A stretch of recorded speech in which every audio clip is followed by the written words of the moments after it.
Question है 50 litre petrol को एक खाली स्टोरेज टैंक में डालने के बाद भी यह 10% खाली था। ठीक है, स्टोरेज टैंक कितना 10% खाली था, 10% खाली था और 90% भर गया। ठीक है, स्टोरेज स्टोरेज टैंक को भरने के लिए इसमें कितना लीटर पेट्रोल लीटर में दशमलव के 2 स्थानों तक पूर्णा के डालना होगा। ठीक है, स्टोरेज की कैपेसिटी पूछिए।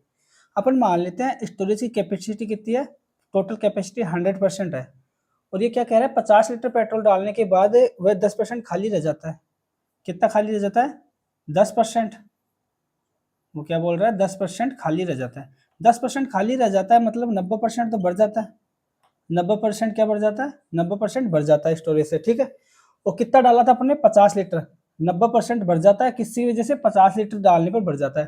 यानी कि अपन कह सकते हैं कि 90 लीटर 90% है वही क्या है 50 लीटर है, वही 50 लीटर है। तो 1% बराबर कितना आ जाएगा, 1% बराबर 50 लीटर, 50 लीटर बटे 90। ठीक है, ठीक है।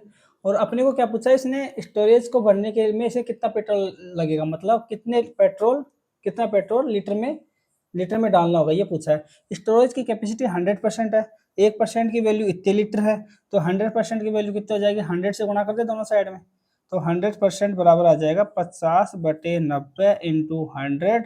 ठीक है, और लीटर।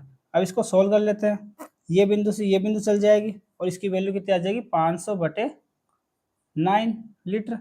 अब इसको सोल्व करेंगे तो क्या आ गया 5 9 45, नहीं कि 9 पंजो 9 का भाग देंगे तो 9 पंजो 45 और फिर 5 बच जाएगा 50 आ जाएगा, 9 पंजो 45.55, आगे 5 5 चलेगा मतलब 6 कर सकते हैं इसको।